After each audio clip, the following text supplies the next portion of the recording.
So hello and assalamualaikum everyone. In this video, I would like to discuss our math class week 9 last week. Okay, so our first math class in semester 2. Alright. Okay, so tengok nombor 1. Okay, so nombor 1 kita baca dulu soalan. So dekat sini soalan cakap apa? Figure 1 shows part of the curve with equation y equal to negative x cubed plus 2x squared plus 2 which intersects the x-axis at a point A. Okay, so ada satu function. This is your function, and then ada satu intersection point, okay, which is at A. This one. Okay, so kalau awak faham sebenarnya ini adalah kita punya root. This is actually our root. Okay, settle. Alright, so sebenarnya soalan nak apa? That is just the information of the question, okay, and then read apa sebenarnya soalan nak. So, find an interval A plus 1. Okay, so soalan minta kita cari satu interval, alright, where A is an integer in which point A lies. So, awak kena cari interval point A awak ni. So, A ni dia akan lies somewhere, and then this is your interval. Daripada sini, apa nombor dia? Daripada sini, apa nombor dia? Okay, and then hence, find the first approximation. Okay, so soalan cakap dekat situ, find an interval A plus 1. Okay, so maksud dekat sini adalah kalau lah, let's say A awak tu adalah 1. Hence, A plus 1 is gonna be 2. Okay, ataupun kalau A awak tu kosong, then A plus 1 is gonna be 1. Okay, so yang ni betul, this one pun betul. So, tengoklah nanti bila kita kira apa interval yang awak akan dapat. Okay, tapi kalau awak buat, let's say this one, your A is 1. Okay, and then your A plus 1 is awak buat 4. Okay, this is incorrect lah. Okay, sebab apa? Sebab dia punya jarak dekat sini, the difference in between A and B, so this is we call as A. This one I call it as B. Okay, so dia punya jarak tu mesti 1 sahaja. So this one jarak dia 1. This one jarak dia 1. So dia betul lah. Boleh jadi dia betul. So kalau this one jarak dia 3, automatically salah. Okay, so that's the first part. Alright, and then the second part soalan cakap find the first approximation. So first approximation nama lain dia adalah x0. Okay, x0. This one sebenarnya soalan minta awak cari x0 apa. Okay, so x0 ni dia guna hence kat sini kan. So maksudnya awak akan dapat x0 ni lepas awak cari awak punya interval. So interval datang dulu baru awak dapat x0 awak. Okay, so soalan nombor 1 ni sebenarnya dia adalah berdasarkan chapter 3. This one, numerical methods. Okay, so dalam chapter 3, so kita pergi sekejap dekat chapter 3 before saya discuss soalan kita nak apa. Alright, so dalam chapter 3, 3.1 awak belajar solutions of non-linear equations. Right, so fokus dekat yang saya highlight warna kuning tu. Okay, so dalam 3.1, subtopic 3.1 awak belajar locate approximately a root of an equation. Okay, so awak akan belajar macam mana, daripada sini awak tahu macam mana awak nak locate awak punya root tu, okay, by using two methods. The first one is a graphical method. The second one is sign change. Sign change ni nama lain dia adalah algebraic method. Alhamdulillah. Okay, lebih kurang. Alright, and then daripada situ barulah kita boleh cari kita punya x0. Okay, settle. Alright, so dalam chapter 3.1, we are presented with functions that cannot be solved. Function yang kita ada tu, dia tak boleh nak di-solve kan. So, contoh function yang kita tak boleh solve is this one. Ln x sama dengan 4 minus x. So, kita tak boleh nak solve kan function ni. Okay, dia susah. Tak tahu macam mana cara nak solvekan dia. Okay, so contohlah kalau awak ada, biasanya kalau kita ada e kuasa x sama dengan kosong. This one kita boleh solve kan, tak ada masalah. Okay, kalau awak ada x kuasa 3 tambah x square, let's say, this one pun kita boleh solve kan, no problem. Tak ada masalah untuk kita. Okay, tapi bila awak ada dua function yang berbeza jenis, satu adalah log function, another one is polynomial function. So yang ini dia memang susah untuk kita solve kan, that's why kita akan gunakan apa yang kita dah belajar dalam 3.1. Okay, so dalam 3.1 kita akan cari root sahaja, kat mana kita punya nilai. Okay, and then dalam 3.2 barulah kita akan sambung untuk cari exactly mana kita punya root tu by using Newton-Raphson method. Okay, so soalan ni sebenarnya difokus dekat 3.1 sahaja. Okay, so let's take a look at this question balik. Alright. Okay, so based on this 3.1, kita akan tahu macam mana nak locate kita punya root kan. Okay, tapi bila kita tengok balik dekat soalan kita, sebenarnya soalan dah bagi kita. Soalan dah dudukkan, bukanlah dudukkan, it's like the question already located the root of our equation dekat sini. This is our root which is dekat A. Okay, so kita kena cari dia punya interval sekarang ni. Barulah kita boleh dapat dia punya first approximation. Okay, so macam mana nak cari interval soalan ini? So kita akan gunakan cara yang kita panggil try and error method. So you can use try and error method, but the interval dia boleh jadi macam-macam. Maksud saya, awak boleh try masukkan nilai X yang pelbagai. Okay, so you can try substitute X equal to -1. Let's say X equal to -1. Masukkan dalam ni untuk cari the sign changes. Okay, awak boleh cari guna X equal to -2 and so on.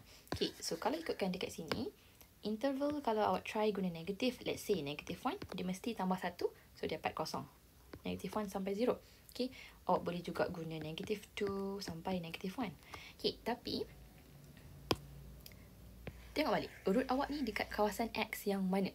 Okay, so root kita dia dekat kawasan X yang positif. This is Y axis, so yang belah kanan semua adalah positif, belah kiri adalah negatif.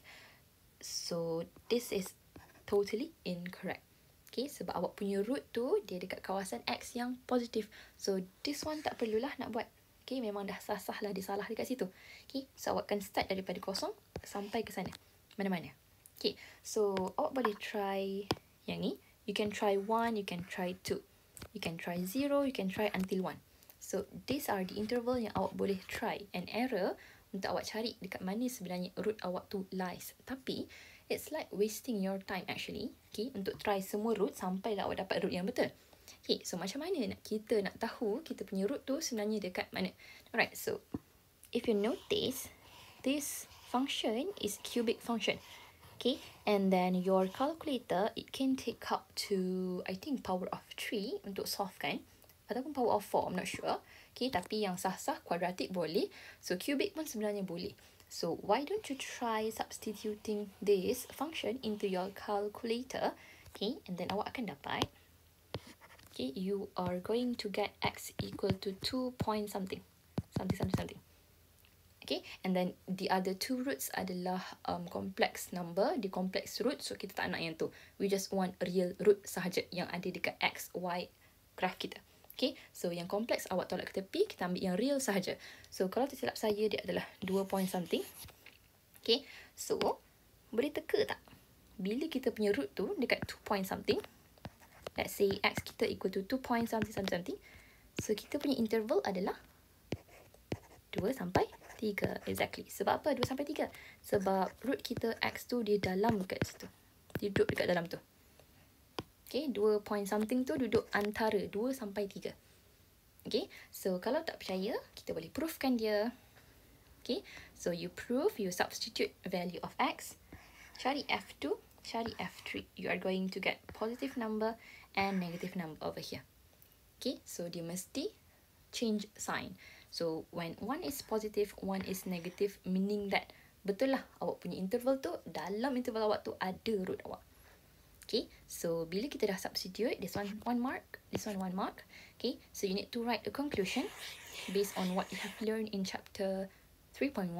Okay, so bila kita ada sign changes, then there is a root lies in between the interval. Okay, so soalan minta kita interval kan, so you need to state the interval. This is another 1 mark. Okay, so your last mark adalah pada awak punya first approximation. So bila dah jumpa interval, so awak boleh ambil any value in between the interval. Okay, so biasanya kita akan ambil nombor yang kat tengah-tengah lah. So in between 2 until 3, we take 2.5. This is another 1 mark. Okay, that will be all for question number 1. Alright, I hope you understand this question. Okay, so let's move on to question number 2. Okay, so question number 2, I'm not going to discuss it to you. Okay, so this is pretty straightforward and simple. Okay, so this is the application daripada 3.1 tadi. So bila awak dah cari first approximation, awak akan guna dia punya Newton-Raphson lah.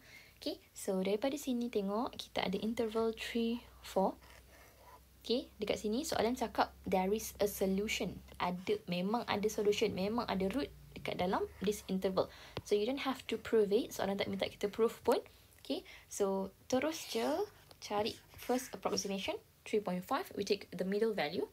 Okay, and then from there, Newton-Raphson method, awak mesti ingat dia punya formula mesti ada fx, and then you need to find the first derivative and then masukkan ke dalam ini. Okay, so just press your calculator. Okay, so remember, awak mesti tunjuk 2 kali substitution. You need to show 2 substitution. So the first substitution, 1 mark. The second substitution, 1 mark. Okay, so untuk substitution yang ketiga, keempat dan kelima, keenam dan etc. semua, tak perlu nak tunjuk dia punya substitution. Okay, it's gonna consume a lot of time untuk awak tulis nombor yang begitu banyak, dia punya decimal dan nombor yang kat belakang tu. Okay, so you don't have to write the decimal for that. Okay, so this one sahaja 1 markah, this one sahaja 1 markah. Let's say lah, contoh, kalau awak tulis juga, maksudnya untuk x3 ni, awak buat juga kat sini sama dengan kiranya awak buat this one juga. Salah sudah saya. Okay, so tak ada masalah. Okay je untuk awak tulis. Cumanya, it's wasting your time. Okay, so kita cuma akan tengok dekat sini, the first one and second one only. Okay, so for the third, fourth, fifth and so on substitution, tak perlu tunjuk. Terus sahaja tekan calculator and dapatkan nilai. Okay, so tengok balik soalan. Dekat sini dia cakap 4 decimal places. Okay, so your final answer should be in 4 decimal places lah. Okay, kalau awak bagi dalam 5 ke 3 ke 2 decimal places, awak tak akan dapat angka yang terakhir. Okay, you're not gonna have this final mark. Okay, sebab awak tak satisfy what the question wants. Alright, that will be all for question number 2. Okay, so question number 3. Right, so question number 3, there is a bit of typo over here. Okay, this one I wrote it as +5. It's supposed to be +30. Okay, sini pun kena +13 lah. Okay, sebab kalau kita try substitute this 1/8, this point into this one by using the old equation, awak tak akan dapat jawapan kosong. Okay, bila kat sini 13, awak substitutekan yang ini, baru akan dapat kosong. Nanti awak try. Okay, so sebenarnya soalan nak apa? Right, so number 3. The equation of the tangent to the circle at A, 1/8, there is a point over here, is 3x minus 2y plus 13 equal to 0. And its center is on the line 7x plus 3y minus 1 equal to 0. So find the center of the circle. Soalan minta kita cari center sahaja sebenarnya. Okay, nak cari center sahaja dah 7 markah. Okay, so maksudnya jalan pengiraan dia macam panjang sikit lah. But not that long actually. Okay, so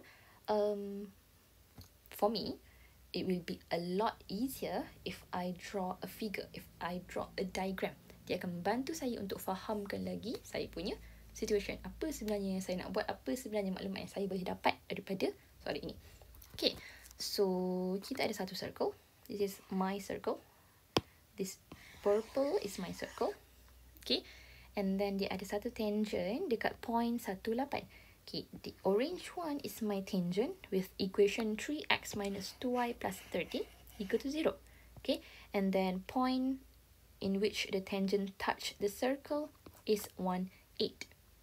Okay, and then dia cakap kat situ, its center is on the line 7x plus 3y minus 1 equal to 0. So, maksudnya line ini dia akan langgar kita punya center. This is the green one. Okay, so center saya HK. This is my equation. This is my straight line yang melanggar center. Okay, so this figure dia tak tepat. It is not an exact figure, but it will help me to get the answer. Okay, so nak cari center of the circle. So nak cari center of the circle, center adalah HK ataupun GF. I prefer to use HK because it's easier without the negative. Okay, so bila kita ada dua unknown yang kita nak cari, we need to have 2 equations to solve it. Okay, so 2 unknown, 2 equation. Kalau 3 unknown, 3 equation, 4 unknown, 4 equation and so on. Okay, So sekarang kita mesti cari dua equation in which kita boleh dapat kita punya center. Alright, so daripada sini, apa maklumat yang kita boleh dapat? Okay, this one, I rearrange this equation. So I rearrange this one, saya akan dapat macam ni. Okay, so kenapa saya nak dapatkan dia bentuk macam ni?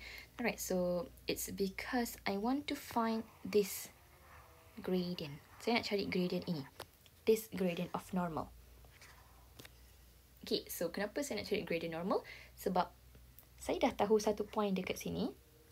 This one point saya tak tahu. And saya tahu gradient normal is equal to 3/2. Sorry. It's -2/3. Okay, so this point I know. This point I don't know. Which akan dapatkan kita punya variable nanti. Unknown kita nanti. And then saya tahu dia punya gradient is equal to -2/3. Okay, so this one. This is gradient of our normal. Equal to -2/3. Okay, and then macam mana nak cari gradient adalah y2. Kita guna warna lain. Biru. Okay, daripada sini saya boleh cari dia punya gradient. So y2 minus y1. So m normal is equal to y2. y2 8. Tolak y1 k. Kita tak tahu. Okay, and then x1 tolak h. Okay, and then kita tahu gradient normal is this one. -2/3 is equal to -2/3.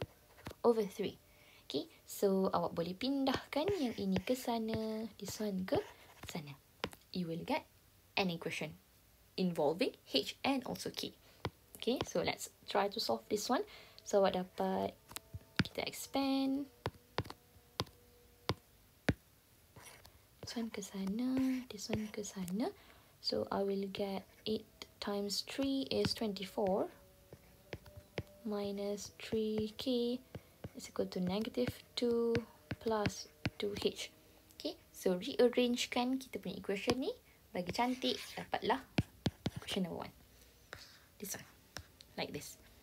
Okay, this is an equation yang awak boleh dapat. Okay, and then lagi satu equation. Macam mana awak nak dapat? So we know that this point, our center, dia duduk dekat atas line ini. Ataupun dalam erti kata lain, kita punya line ni, dia langgar dekat center kita. So, satu point center ni berada dekat dalam line kita.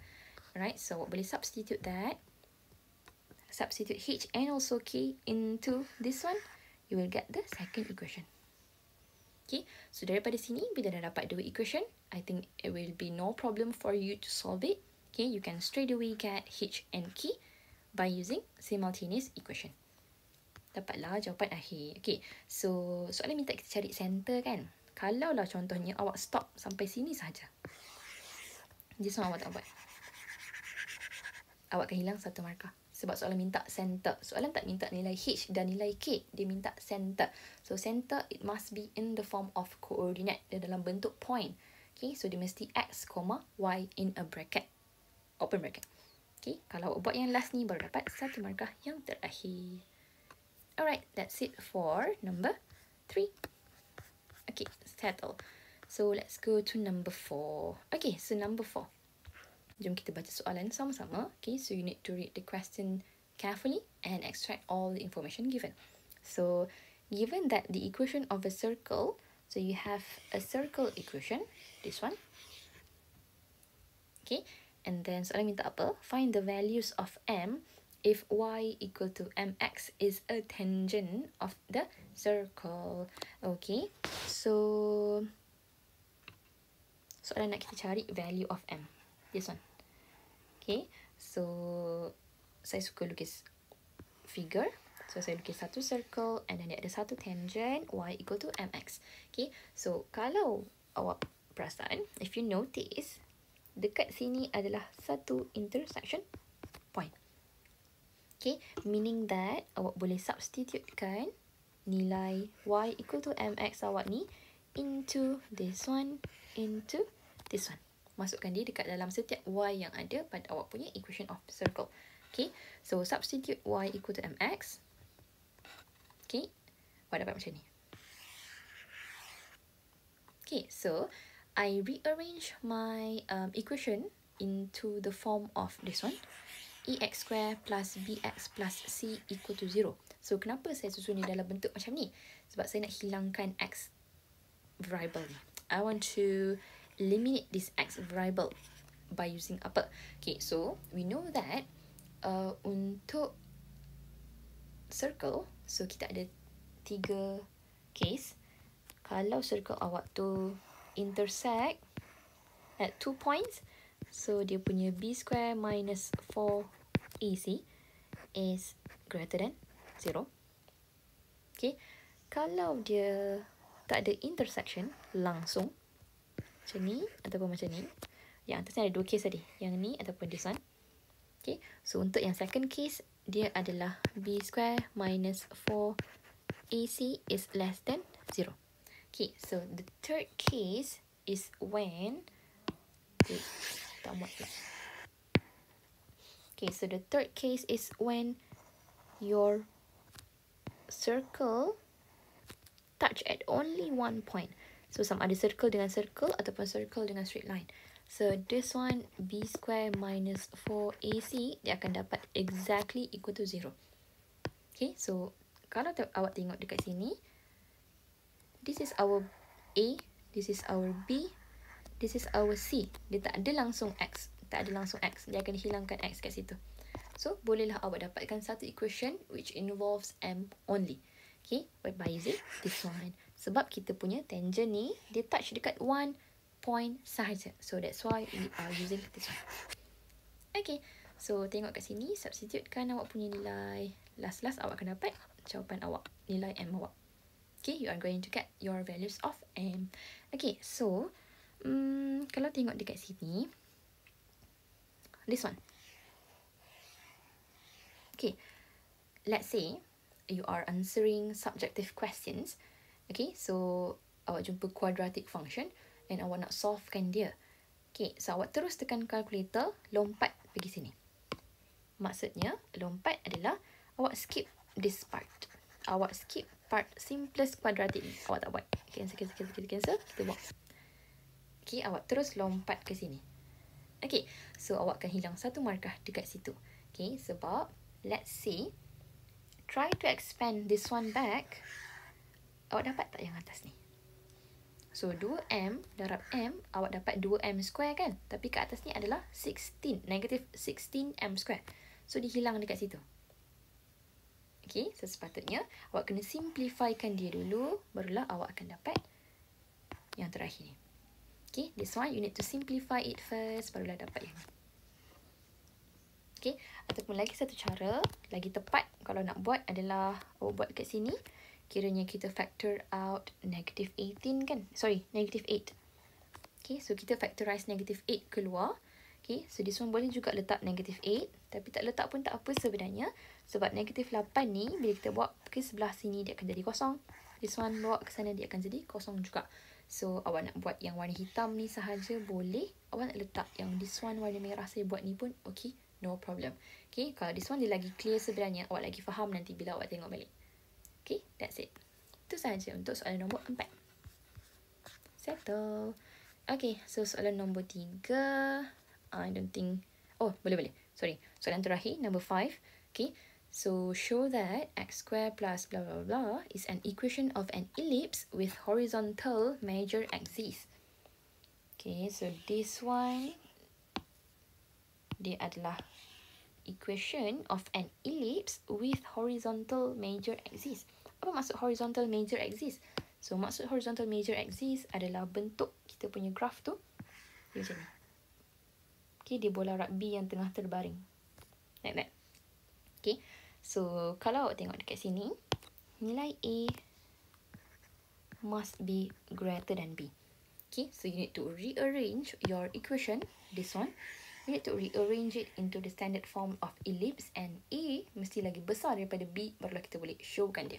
Okay, so untuk rearrangekan dia jadi standard form of ellipse, you need to use completing the square CTS. Okay, so kalau tak faham macam mana nak guna CTS, tanya balik awak punya lecturer ataupun buka balik nota, ask your friend. Okay, so you need to master how to use CTS dalam chapter 4. dia akan banyak sangat guna nanti. Okay, so alright, so daripada sini, okay, saya pergi one step before jawapan akhir. So kalau awak stop dekat sini, dia belum lagi sebenarnya jadi dalam bentuk standard form. Okay, sebab 4 ni ada dekat atas. Standard form is, awak punya bentuk tu dia mesti macam ni. You need to make it into x minus h square over a square plus y minus k square over b square equal to 1. Okay, so kalau tengok dekat sini, standard form awak, dekat sini dah jadi 1. Betul, sama dengan sini. Okay, tapi dekat sini, dia mesti 1 juga. This one, it cannot be 4. So, awak boleh pindahkan 4 ni pergi ke bawah, jadi macam ni. So, dia benda yang sama juga macam atas ni. Okay, so bila dah jadi dalam bentuk standard form, barulah kita punya, barulah betul kita punya standard form tu. Apa saya merepek? Okay, so this is the standard form. Awak mesti jadikan dia sama macam ni. Okay, so we need to draw a conclusion. Daripada sini, memang kita boleh nampak A is greater than B. Okay, but you need to write a conclusion macam ni. Since A is greater than B, ataupun awak boleh juga tulis 25 is greater than 25 over 4. Okay, so this equation of ellipse is the ellipse with horizontal major axis. So yang ni memang kita tahulah. Okay, so generally we know this. When A is greater than B, it is a horizontal major axis. Okay, so soalan minta state center. Again, you need to state its center. Find its center. So, mesti tulis dia punya center tu berapa. So, baru dapat 1 markah. Okay, and then lastly, you need to sketch the ellipse. Okay, so sketching of ellipse. This is the correct sketching of ellipse for this question. You need to include all the vertices, minor vertices, all major vertices. Okay, semua 4 vertex mesti ada. And then center mesti lukis, tulis dia punya point. The same goes to foci. Mesti ada. Okay, so 1, 2, 3, 4, 5, 6, 7. All these 7 things needs to be in your sketching. Okay, and then bentuk dia mesti betul lah. Okay, so kalau bentuk macam ni, tapi awak punya point tu semua betul, pun salah juga. Okay, so the shape must be correct, right? And then don't forget to label your x-axis, y-axis, and also 0. Okay, saya lupa nak label 0 dekat situ. So you need to label this one 0. Ting, settle. Okay, so that's it for Math Quest Week 9. Alright, so bye-bye everyone. I hope you understand my explanation.